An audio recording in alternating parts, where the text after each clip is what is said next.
Hello everyone, welcome to my channel. मेरा नाम है विक्रम गुप्ता। लास्ट वीडियो में हमने डिटर्मिनेंट्स की प्रॉपर्टीज कंटिन्यू की थी। हमने थर्ड और फोर्थ प्रॉपर्टी कर ली थी और उसके ऊपर बेस्ड कुछ एग्जांपल्स किए थे। आज के इस वीडियो में हम प्रॉपर्टीज फिनिश करेंगे और सेकंड एक्सरसाइज से पहले के कुछ और एग्जांपल्स देखेंगे। अगर आपने इस चैप्टर के सारे वीडियोस नहीं देखे हैं तो उसकी प्लेलिस्ट का लिंक आपको नीचे डिस्क्रिप्शन में मिल जाएगा। वहां से आप सारे वीडियोस एक्सेस कर सकते हैं। अगर आपने चैनल को सब्सक्राइब नहीं किया है तो प्लीज पहले सब्सक्राइब कर लें। तो चलिए स्टार्ट करते हैं आज का वीडियो।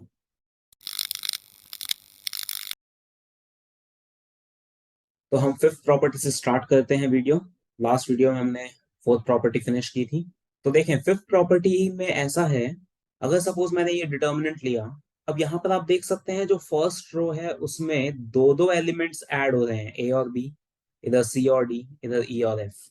तो अब ये प्रॉपर्टी ऐसा कहती है कि अगर हमें इस डिटर्मिनेंट के दो पार्ट्स बनाने हैं, इस डिटर्मिनेंट को मुझे दो डिटर्मिनेंट्स में ब्रेक करना है, तो वो मैं इस तरह से कर सकता हूँ।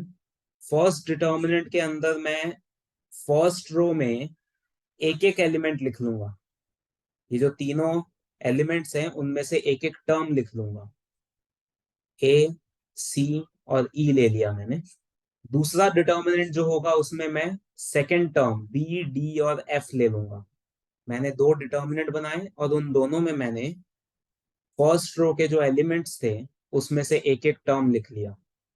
ए प्लस बी में से ए यहाँ पर और बी यहाँ पर, सी प्लस डी में से सी यहाँ पर, डी यहाँ पर, और ई प्लस एफ में से ई यहाँ पर है और एफ यहाँ पर है। इस तरह से मैंने फर्स्ट रो को ब्रेक किया। और सेकंड और थर्ड रो को हम सेम लिख रहे हैं। दोनों डिटर्मिनेंट्स में सेकंड और थर्ड रो सेम रहेंगे, सिर्फ फर्स्ट रो को हमने ब्रेक किया है। तो ये प्रॉपर्टी ऐसा कहती है कि इस डिटर्मिनेंट की वैल्यू और ये दोनों डिटर्मिनेंट्स की वैल्यू को अगर ऐड करें तो उससे हमें सेम आंसर मिलेगा। तो इस तरह से हम किसी भी डिटर्मिनेंट में किसी भी एक रो या एक कॉलम को इस तरह से ब्रेक कर सकते हैं। एक बार में आप एक रो या एक कॉलम ही ब्रेक कर सकते हैं, सारे रोज या सारे कॉलम्स एक ही बार में ब्रेक नहीं हो सकते। आप अगर दो डिटर्मिनेंट बना रहे हैं तो उसमें आप एक रो या एक कॉलम को ही स्प्लिट करेंगे। तो ये प्रॉपर्टी मैं एक बार लिख देता हूं। तो ये मैंने ये प्रॉपर्टी लिख दी है, if the elements of any row और column are expressed as the sum of two terms.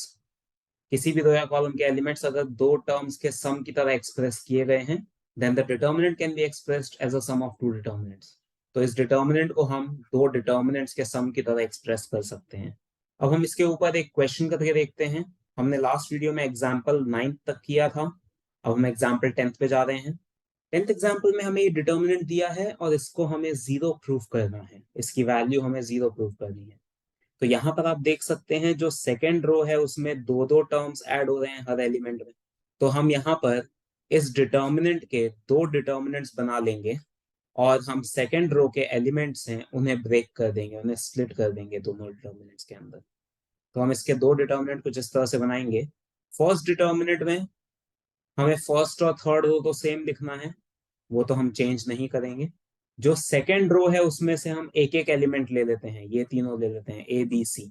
Plus second determinant के अंदर भी हम फर्स्ट और थर्ड रो को चेंज नहीं करेंगे, वो दोनों सेम रहेंगे।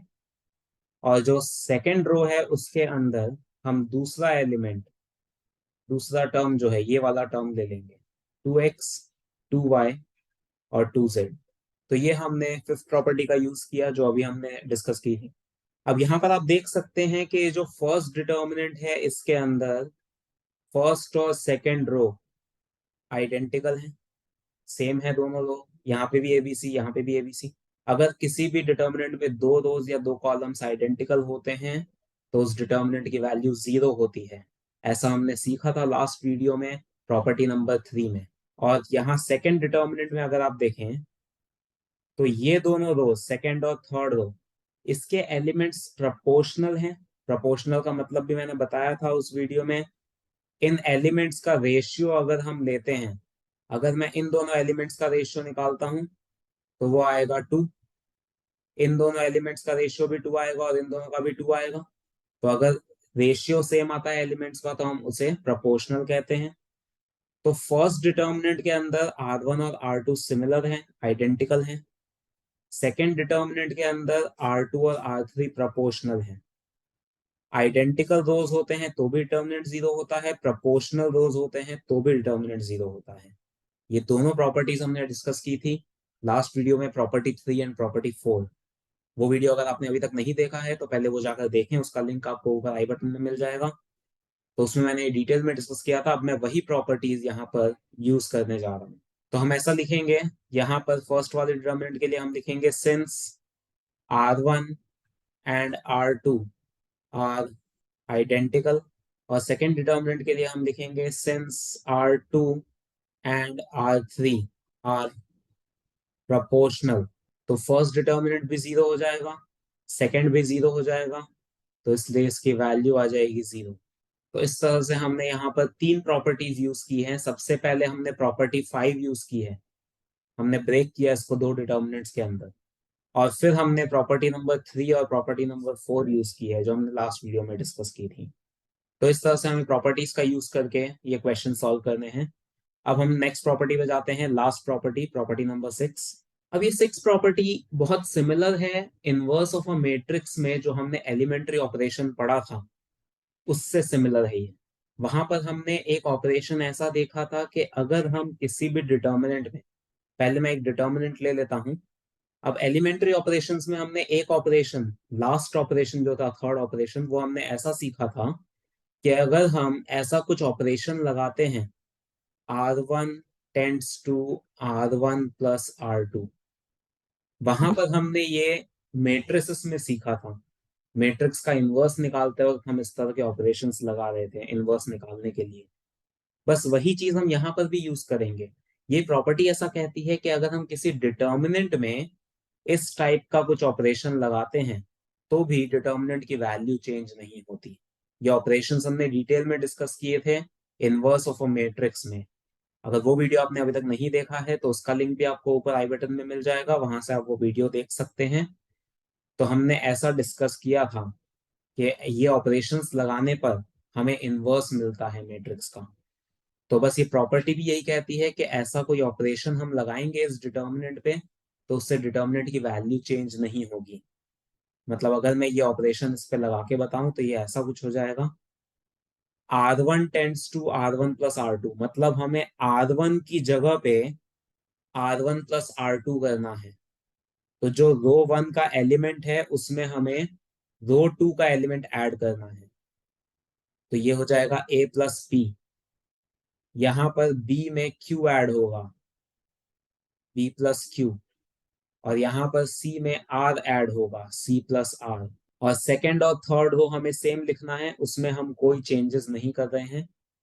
ये ऑपरेशन हमने सिर्फ और सिर्फ R1 में लगाया है। तो इस तरह से आप किसी दूसरे रो या कॉलम में भी ऑपरेशन लगा सकते हैं, उससे डिटर्मिनेंट की वैल्यू चेंज नहीं होती। सपोज मैं आप एक और ऑपरेशन लगा के बताता हूँ, इसी में फर्दर एक और ऑपरेशन लगाता हूँ मैं, R3 tends to R3 minus 2 times R2। तो हमने ऐसा सीखा था एलिमेंट्री ऑपरेशन में कि किसी दूसरे रो या कॉलम में कोई कांस्टेंट मल्टीप्लाई डिवाइड करके फिर हम ऐड सब्ट्रैक्ट करते हैं तो कोई फर्क नहीं पड़ता, ये चीज अलाउड है। डायरेक्टली हम इस तरह से R3 - 2 ऐसा हम नहीं कर सकते, R3 टेंड्स टू R3 - 2 ये नहीं चलेगा। कांस्टेंट डायरेक्टली ऐड या सब्ट्रैक्ट नहीं होता रो या कॉलम में, किसी दूसरे रो या कॉलम में उसे मल्टीप्लाई डिवाइड करके फिर हम ऐड सब्ट्रैक्ट कर सकते हैं। तो ये ऑपरेशन अलाउड होता है मैट्रिसेस में भी और डिटर्मिनेंट में भी। तो अब अगर मैं ये ऑपरेशन लगा के दिखाता हूँ इस डिटर्मिनेंट के अंदर, तो हमें R3 में चेंजेस करने हैं, मतलब हम पहले R1 और R2 को तो सेम लिख लेते हैं, उसमें हमें कोई चेंजेस नहीं करने हैं। अब R3 - 2 R2, R3 है X, तो X minus 2 times R2, R2 है P, X - 2P। यहाँ पर R3 है Y, -2 टाइम्स R2 है Q। यहाँ पर R3 है Z, -2 times R2 is R। तो ये ऑपरेशन हमने लगा दिया इस डिटर्मिनेंट पे, तो इससे भी डिटर्मिनेंट की वैल्यू चेंज नहीं होगी। इस डिटर्मिनेंट की वैल्यू, इसकी वैल्यू और इसकी वैल्यू, तीनों की वैल्यू सेम ही आएगी। ये प्रॉपर्टी यही कहती है। तो हम इस तरह का कोई भी ऑपरेशन लगा सकते हैं किसी भी डिटर्मिनेंट में।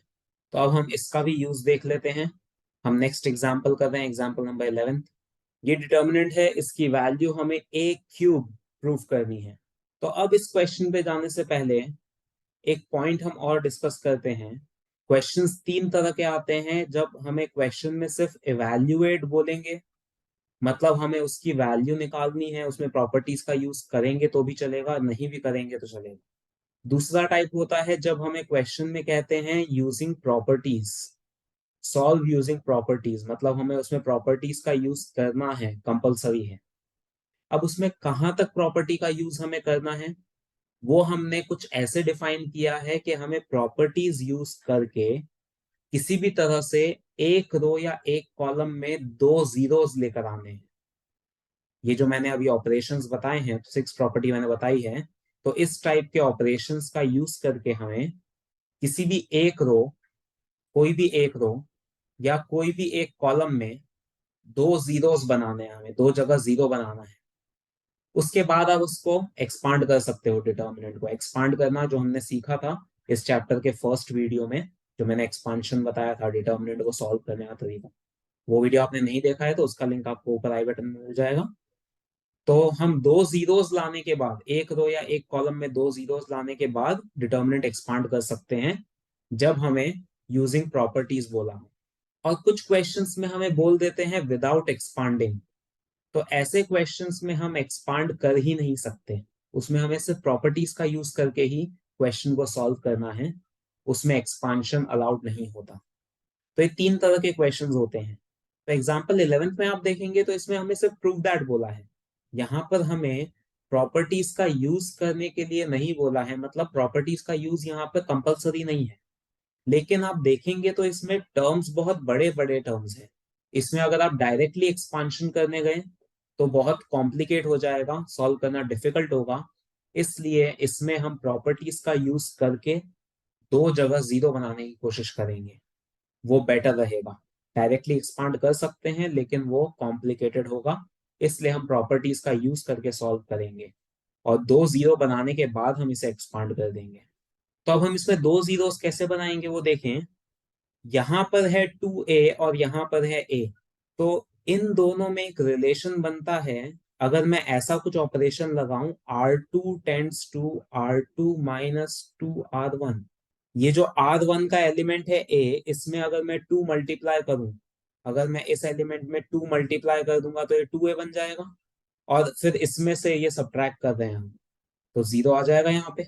तो इसलिए हमने ये ऑपरेशन लगाया है इसको जीरो बनाने के लिए, ये वाले एलिमेंट को। तो वो सोचकर मैंने ये ऑपरेशन डिसाइड किया है कि किस तरह से ये एलिमेंट जीरो बनेगा। और इसी तरह से हम एक और ऑपरेशन लिखते हैं, R3 tends to R3 minus 3 times R1। तो यहाँ पर R3 है 3a, तो R1 में अगर मैं 3 मल्टीप्लाई कर रहा हूं तो यहाँ 3a हो जाएगा, और फिर इसे R3 में से सब्ट्रैक्ट कर दूंगा तो इधर जीरो आ जाएगा। तो इसको जीरो बनाने के लिए मैंने ये ऑपरेशन डिसाइड किया। तो इस तरह से आपको ये सोचना है कि किस तरह से जीरो बनाया जाए और उसके अकॉर्डिंग ऑपरेशन डिसाइड करना है। अब हम ये दोनों ऑपरेशंस लगाते हैं इस डिटर्मिनेंट पे। तो देखें, हम R2 और R3 में लगा रहे हैं ऑपरेशन, तो हम R1 को पहले सेम लिख लेंगे, उसमें हमें कोई चेंजेस नहीं करने हैं। अब R2 माइनस 2R1, तो यहां पर देखें R2 is 2a minus 2 times R1, R1 is a, तो ये जीरो हो रहा है। यहाँ पर R2 है 3a plus 2b minus 2 times R1, R1 है a प्लस b। तो इसको अगर हम ब्रैकेट को ओपन करें तो ये सॉल्व होकर a आ जाएगा। हमें डिटर्मिनेंट के अंदर डायरेक्टली वैल्यूज लिखनी है, ये सॉल्व आप अलग से कर सकते हैं, वो दिखाने की जरूरत नहीं है। यहाँ पे R2 है 4a plus 3b plus 2c minus 2 times R1 is a plus b plus c। इसको अगर हम सॉल्व करें तो ये आ जाएगा 2a प्लस b। तो ये हमने R2 में ऑपरेशन लगा लिया, अब हम R3 में लगाते हैं। तो अब R3 में यहाँ पर है 3a minus 3 times R1, 3 times R1 is a, तो ये जीरो हो जाएगा। इधर R3 है 6a plus 3b minus 3 times R1 है a प्लस b, इसको अगर हम सॉल्व करते हैं तो ये कैंसिल होकर 3a आएगा। यहाँ पर R3 है 10a plus 6b plus 3c minus 3 times R1 है a plus b plus c। इसको अगर हम सॉल्व करते हैं तो ये आ जाएगा 7a प्लस 3b। तो अब आप देख सकते हैं यहाँ पर फर्स्ट कॉलम के अंदर दो एलिमेंट जीरो बन चुके हैं। तो ये मैंने बताया था किसी भी रो या किसी भी कॉलम में दो जीरोस आ जाते हैं तो फिर हम एक्सपांड कर देते हैं। तो अब इसका एक्सपांशन इजी हो जाएगा। हम इसे C1 के थ्रू एक्सपांड करेंगे, कॉलम 1 के थ्रू। तो हम लिख लेते हैं एक्सपांडिंग अलोंग C1। तो अब C1 के थ्रू एक्सपांड करेंगे तो C1 के जो एलिमेंट्स हैं उसे हम पहले लिख लेते हैं। अब ए के साथ हमें ए का रो और कॉलम कैंसिल करके जो चार एलिमेंट्स बचेंगे वो लिखने होते हैं। जीरो के साथ हम कुछ भी लिखें वो टर्म जीरो ही हो जाएगा, तो इसलिए वो हम सॉल्व नहीं भी करेंगे तो चलेगा। तो इसलिए मैं यहाँ पर जीरो वाले टर्म्स को सॉल्व ही नहीं कर रहा हूँ, वो दोनों टर्म जीरो ही होने वाले हैं। और इसकी अगर हम साइन देखें, बीच में साइन क्या लगानी है, तो ये जो ए है इसकी पोजिशन है A11, I+J2 आ रहा है मतलब इसकी साइन पॉजिटिव। जीरो इसकी पोजीशन है A12, I+J ऑड आ रहा है तो साइन नेगेटिव। और ये वाले जीरो की पोजीशन है A13, I+J4 मतलब इवन आ रहा है तो साइन पॉजिटिव। ठीक है, इस तरह से हम साइन डिसाइड करते हैं, ये हमने डिटेल में डिस्कस किया था फर्स्ट वीडियो में। अब ये दोनों तो जीरो ही हो गए हैं तो बस हमें एक ही टर्म सॉल्व करना पड़ेगा, इसलिए हम दो जीरो लाने के बाद एक्सपांशन करते हैं तो एक्सपांशन इजी हो जाता है। तो अब ये बाहर वाला a एज इट इज रहेगा, यहाँ पर ये दोनों मल्टीप्लाई होंगे a into 7a plus 3b, तो ये बनेगा 7a² प्लस 3ab माइनस ये दोनों मल्टीप्लाई होंगे 3a into 2a 6a², 3a into b 3ab। अब हम ये ब्रैकेट को ओपन करते हैं, -6a² minus 3ab, sign change कर देंगे, ये कैंसिल हुआ। 7a² माइनस 6a² बनता है a², a इंटू a² हो जाएगा a³। तो यही हमें प्रूव करना था। तो इस तरह से हम प्रॉपर्टीज का यूज करके क्वेश्चन सॉल्व कर सकते हैं। तो इसमें हमने प्रॉपर्टी नंबर 6 का यूज देखा, यही प्रॉपर्टी सबसे ज्यादा यूज होती है, इसका आपको सबसे ज्यादा यूज मिलेगा क्वेश्चंस में। तो ये 6 प्रॉपर्टी बहुत इंपॉर्टेंट है। अब हम एग्जाम्पल 12 देख लेते हैं। 12th एग्जाम्पल में हमें ये डिटर्मिनेंट दिया है और इसे हमें जीरो प्रूफ करना है, लेकिन क्वेश्चन में बोला है विदाउट एक्सपांडिंग। तो अब जैसा कि मैंने बताया था अभी के विदाउट एक्सपांडिंग वाले क्वेश्चंस में हम सिर्फ प्रॉपर्टीज का यूज करके प्रूफ करेंगे, उसमें हम किसी भी स्टेप पे एक्सपांड नहीं कर सकते। दो जगह जीरो आ भी जाते हैं तो भी हम एक्सपांड नहीं कर पाएंगे, इसलिए यहाँ पर हमें दो जीरोस बनाने का कोई फायदा नहीं होगा।